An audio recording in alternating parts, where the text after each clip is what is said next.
అగ్ని ప్రమాదం జరిగిన నీలగిరి భవన్ ను పరిశీలించిన హైడ్రా కమిషనర్ రంగనాథ్ వచ్చేది వేసవి కాబట్టి మరిన్ని ప్రమాదాలు జరిగే అవకాశం ఉందని దీన్ని నివారించడానికి అందరూ సహకరించాలని కోరారు.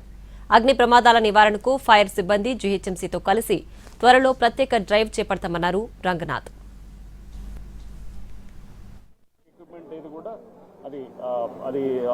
అది యూసేజ్ లో లేకపోవడం తోటి అది కూడా పెద్ద ఉపయోగం లేకుండా ఉండేది. సో మేము నిత్యం చెప్తున్నాం. యాక్చువల్గా ఒక 1 month క్రితం మనం స్పెషల్ డ్రైవ్ తోటి సీజ్ చేసాము. 1 month అని చెప్పేసి ఇప్పుడు మళ్ళా అందరి నుంచి మాకు రిక్వెస్ట్ రావడంతో అన్ని డిపార్ట్మెంట్స్ కూడా మేము ఒక 1.5 month వాళ్ళకి ఎడ్యుకేట్ చేయడానికి, అవేర్నెస్ చేయడానికి చేస్తున్నాం. సో ఇప్పుడు this is a classic example. ఇట్లాంటి జస్ట్ దైవాధీనం అనమాట. అంటే లక్కీగా అది ఫైర్ స్ప్రెడ్ అయ్యి కనుక ఎవరినైతే కనుక చాలామంది ఈ ఫైర్ దీంట్లో మనకి క్యాజువాలిటీస్ అయ్యే ప్రమాదాలు ఉంటాయి. సో ప్రతిరోజు మంది కాదు, everyday is not Sunday. So అందుకోసం మనం గుర్తుపెట్టుకోవాలి. ఈ ఫైర్ ఫైటింగ్కి ఈ ఫైర్ దీన్ని అసలు ముందు ఫైర్ సేఫ్టీలో కొన్ని ఫండమెంటల్స్ ఉంటాయి. కేబులింగ్ ఎప్పుడు చెప్తున్నాం, ఎలక్ట్రికల్ ఆడిట్ చాలా ఇంపార్టెంట్. అండ్ అట్లానే చెత్త అంతా కూడా ఉన్నటువంటి వాటిని మనం వెంటనే ఆ చెత్తని మనం శుభ్రం చేసుకొని, అండ్ ఎస్పెషలీ మనం ఇట్లాంటి కొన్ని అసలు అవుట్లెట్ లేకుండా, ఎటువంటి ఎగ్జాస్ట్ లేకుండా ఉన్నటువంటి ఆఫీసెస్ సిస్టమ్స్ ఉన్నాయి. సో అది చాలా డేంజరస్ అనమాట. అంటే మీరు ఫైర్ సేఫ్టీ యాంగిల్లో కూడా ఆలోచన చేయండి. ఎందుకు ఇప్పుడు వచ్చేది సమ్మర్, ఈ ఫైర్ యాక్సిడెంట్స్ పెరుగుతాయి. So public awareness important. దీన్ని తప్పకుండా నెక్స్ట్ మంత్. అమీర్పేట్ అగ్ని ప్రమాదంలో నిర్లక్ష్యం కొట్టొచ్చినట్లు కనిపిస్తోంది. నీలగిరి భవన్లో ఎక్కడా రక్షణ పరికరాలు కనిపించలేదు. పాత ఎలక్ట్రికల్ కేబుల్స్ కారణంగానే అగ్ని ప్రమాదం జరిగిందని అంటున్నారు పోలీసులు. రాబోయేది వేసవికాలం కావడంతో పరిస్థితి ఎలా ఉంటుందో అని తక్షణం రక్షణ చర్యలు చేపట్టాలని అంటున్నారు స్థానికులు. మరింత సమాచారాన్ని మా ప్రతినిధి రాధాకృష్ణ అందిస్తారు. రానున్నది అసలే వేసవికాలం. ఇప్పటికే అగ్ని ప్రమాదాలు చోటు చేసుకోవడం కొంత కలకలం రేపుతుందని మనం చెప్పుకోవాలి. ఎందుకంటే ఇప్పటికే పురాతన భవనాల్లో గత కొద్ది కాలంగా జరుగుతున్న అగ్ని ప్రమాదాలు తీవ్ర భయాందోళనకు గురి చేస్తున్నాయి. మరొక వైపు ఇప్పటికే హైడ్రాకు సంబంధించి, అలాగే జీహెచ్ఎంసీతో పాటు అగ్నిమాపక శాఖకు సంబంధించిన అధికారులు ఈ పాత భవనాలు ఏవైతే ఉన్నాయో వాటన్నిటిని ఒకవైపు తనిఖీలు చేస్తూ నోటీసులు కూడా జారీ చేస్తున్నారు.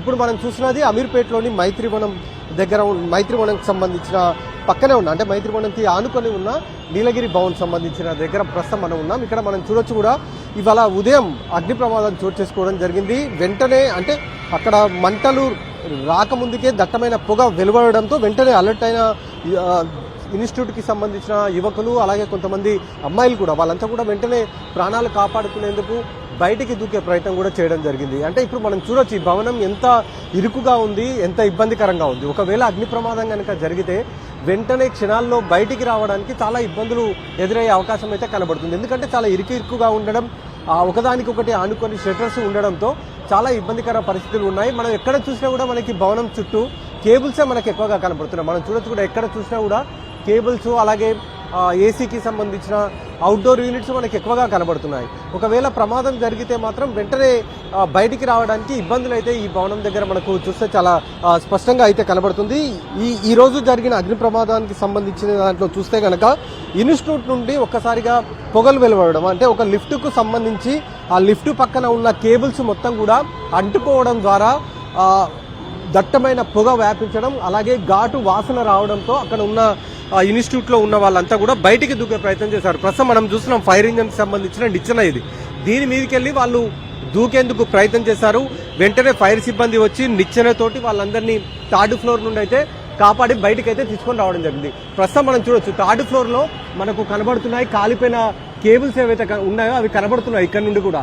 అలాంటి కేబుల్సే మొత్తం లోపల కూడా అంటుకొని పోవడం జరిగింది. ఈ నేపథ్యంలోనే అగ్ని ప్రమాదం అనేది చోటు చేసుకున్నట్టుగా మనకు తెలుస్తుంది. అయితే షార్ట్ సర్క్యూట్ ద్వారా ఈ ప్రమాదం జరిగినట్లుగా అయితే మనకు తెలుస్తుంది. కాబట్టి మరి ఇలాంటి భవనాలను ఏ విధంగా అధికారులు తనిఖీలు చేస్తారు, మళ్ళీ ప్రమాదాలు జరగకుండా ఎలాంటి రక్షణ చర్యలు తీసుకుంటారనేది కూడా చూడాల్సిన అవసరం ఉంది. ఎందుకంటే ఎంతో మంది యువకులు, అంటే స్టూడెంట్స్ ఎక్కువగా ఈ ఏవైతే సాఫ్ట్వేర్ సంబంధించిన కోర్సెస్ ఉంటాయో వాటిని అన్నిటినీ నేర్చుకోవడానికి ఈ ఆదిత్య ఎన్క్లేవ్ కు సంబంధించిన బిల్డింగ్ ఏదైతే ఉందో నీలగిరి భవన్, ఇది నీలగిరి మైత్రివనంకి ఆనుకొని రైట్ సైడ్ లో ఉంటుంది. ఈ నీలగిరి భవన్ లో ఈ అగ్ని ప్రమాదం అనేది చోటు చేసుకోవడం జరిగింది. ఇక్కడికి చాలా ఇన్స్టిట్యూట్స్ అయితే ఇందులో ఉంటాయి.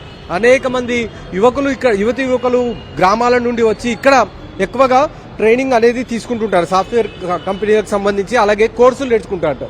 అలాంటి ఈ భవనం ఎంత భయంకరంగా ఉందో మనం చూడొచ్చు. ఎక్కడ చూసినా కూడా కేబుల్స్ కనబడుతుంటాయి, ఎక్కడ కూడా ఫైర్ సేఫ్టీకి సంబంధించిన మెజర్మెంట్స్ ఎక్కడ కూడా మనకు కనబడవు. కనీసం ఆ మంటలను ఆర్పేందుకు వినియోగించే పరికరాలు ఏవైతే ఉంటాయో అవి కూడా ఇక్కడ అందుబాటులో ఉండని పరిస్థితే మనకు కనబడుతుంది. ఎలాంటి రక్షణ చర్యలు తీసుకోవాలి, కేబుల్స్ని ఎప్పటికప్పుడు ఎలా మార్చుకోవాలనేది కనుక వాళ్ళకు చెప్తే మరొక ప్రమాదం జరిగే